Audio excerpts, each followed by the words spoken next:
que fue Irigoyen el que establece el Día de la Raza.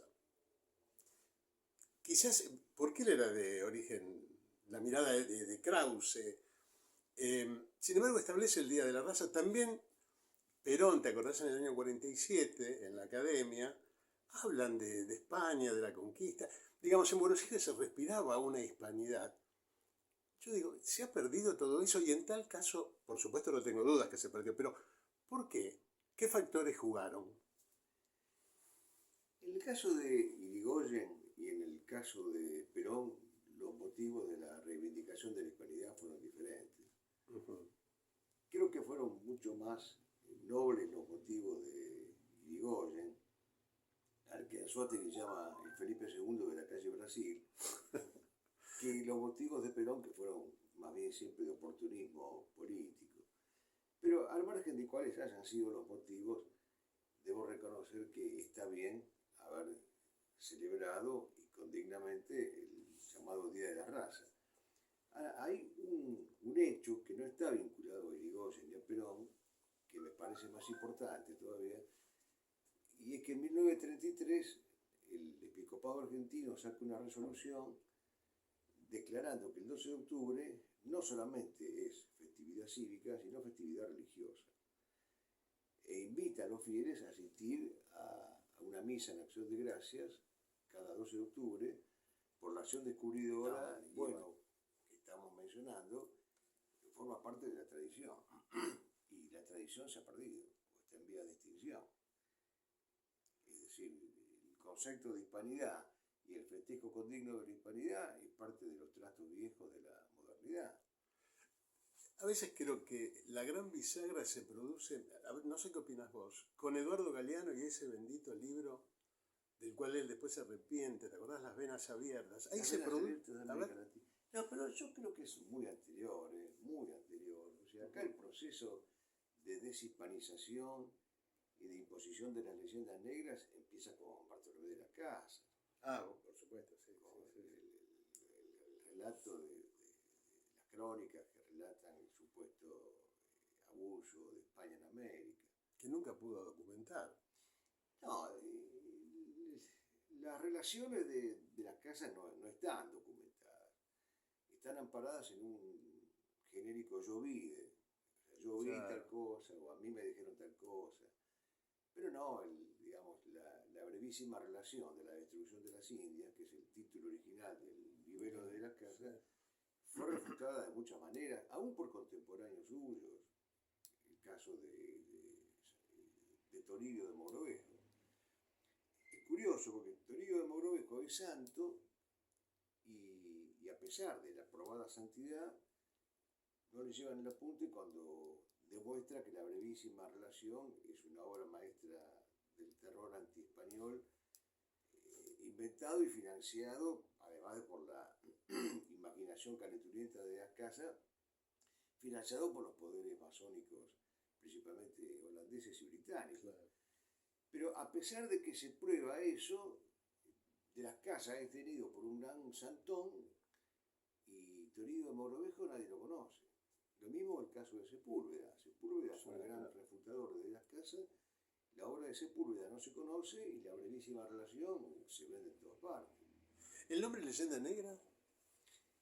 Bueno, ese fue un nombre acuñado, creo que con razón. No sé bien cuándo empezó a usarse el denominativo, pero en la Argentina... Creo que estaba Julián Juderías, ¿no? Julián Juderías es el autor de un libro, sí, La Leyenda Negra. Pero acá en la Argentina, Rómulo Carbia. Rómulo Carbia, sí. Rómulo Carbia es el autor de una obra extraordinaria que se llama Leyendas Negras Hispanoamericanas. Una obra preciosa, digna de ser conocida. Y me voy a equivocar el año, pero tiene que ser de 1927, 1928, por ahí.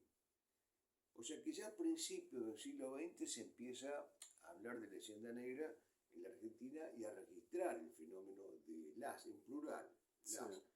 Porque no fue una sola la leyenda negra. La primera versión fue la versión lascasiana, la del padre de las casas. Después hay una versión liberal de principios del siglo XIX. Hay una versión liberal de fines del siglo XIX. Después hay una versión indigenista y después hay una versión marxista. Ahora que hemos vivido tantos años y que podemos opinar libremente, a mí me llena de orgullo la conquista. Es una cosa que me conmueve. Creo que fue de las cosas más importantes que le pasó a la humanidad y que a veces te avergüenza tener que decir esto. Bueno, era el cronista de Gomara el que decía que después de la creación y de la encarnación del verbo, Sí. el episodio más importante de la historia de la humanidad era el descubrimiento de América. Sí, eso es indudable, sí. López de Gomara tenía razón. No fue el único que vio eso, pero lo vio y lo dijo con precisión. Hay un poema hermoso de Manuel Machado dedicado a los conquistadores que termina diciendo: y es todo elogio a su valor pequeño. Capitanes del sueño y de quimera. Sí, es todo elogio a su valor pequeño. Fue un hecho extraordinario. Hay historiadores que sostienen que más que una conquista fue una liberación, que el pueblo azteca realmente estaba sometido a monarcas que eran crueles, fatales, canibalismo. Sí, el día que y de hecho se ha estudiado, pero el día que se estudie seriamente los actos de satanismo de los aztecas, muchos de los que son indigenistas van a salir corriendo. No sé si vos en alguno de tus libros nos decís que de no haber llegado a España, los mismos indios hubieran tenido grandes Yo crisis. creo que demográficamente, al margen de lo que significó la llegada de España desde el punto de vista religioso, espiritual, moral, cultural, que sin duda es lo más importante, es lo primero, pero al margen de eso, que es lo primero, quede subrayado, es lo primero, traer a Cristo, traer la civilización cristiana, traer a Occidente, incorporarnos en la historia universal, etc. Pero al margen de eso, que repito es lo más importante, desde el punto de vista demográfico esto no aguantaba más, porque la crisis demográfica de la población precolombina era extenuante, agotadora, por distintos factores, desde las guerras floridas, las cacerías, las prácticas del canibalismo, las prácticas tribales de crueldad indecible, hasta los problemas alimenticios, los problemas sanitarios, las pestes, las hambrunas. O sea que España salva a América aún desde el punto de vista demográfico, que repito, no es el más importante, pero bueno, entre de mencionar méritos. Claro, para algunos, siguiendo a Rosenblatt, ¿te acuerdas que había creo que era una ópera que habían hecho sobre 30 millones, que habían matado 30 millones de indígenas? Y leyendo a Rosenblatt uno sabe que no podría haber más de 12, 14. La ópera no sé, ¿qué? ¿El Taki-Ongoy? Sí, ¿qué era? ¿No? Bueno, el Taki-Ongoy, no, es que fue todo, el Taki-Ongoy sí fue una composición musical, Sí, que creo que la hizo Héctor Heredia. sí, ¿no? exactamente. Pero está inspirada, y su nombre, en un movimiento indigenista peruano que fue una verdadera rebelión contra lo hispano-católico. Es decir, el Taki-Ongoy fue una guerra declarada por ciertas tribus indígenas hacia la acción de España en América. Una guerra que incluyó desde no usar el idioma hasta no usar los ropajes traídos por los españoles, ni por supuesto la fe, ¿no? Pero sí, el Taki-Ongoy, sí. Claro, además, la que ha quedado muy perjudicada es la reina Isabel, que ha tenido un compromiso. España, en algún momento, ella dice, esto no es colonia, esto es España. ¿Mm? ¿Qué significa la reina Isabel? Hay algunos episodios de la vida de ella que la retratan de cuerpo entero, entre otros, la elección que hizo el confesor de Hernando de Talavera, Fray Hernando de Talavera. Era costumbre de la época que cuando una reina iba a confesarse, el confesor debía arrodillarse a la par del rey o de la reina para estar equivalentes. Y un buen día se va a confesar Santa Isabel la Católica con Fray Hernando de Talavera y él le dice: no, usted sola se arrodilla, porque yo en este momento soy alter Cristo, soy otro Cristo que la va a recibir en confesión y a perdonar y a penitenciar.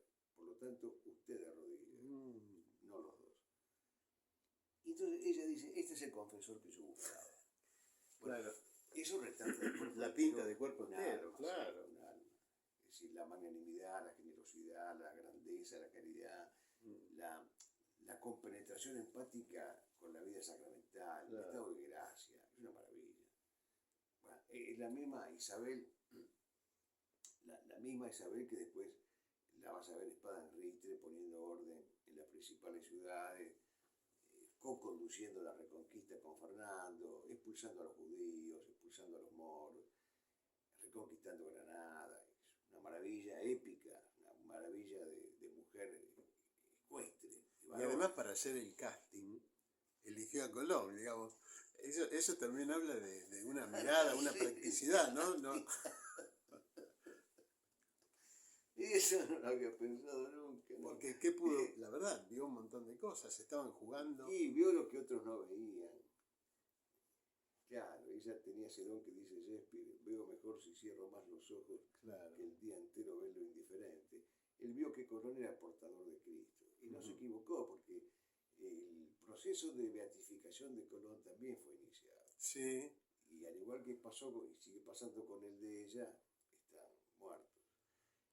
Pero el otro episodio interesante en la vida de Santa Isabel es su testamento, cuando ella prohíbe que los indios sean destratados o maltratados o desconsiderados y los considera vasallos. Esto es España, son mis súbditos y por lo tanto yo velaré de ellos.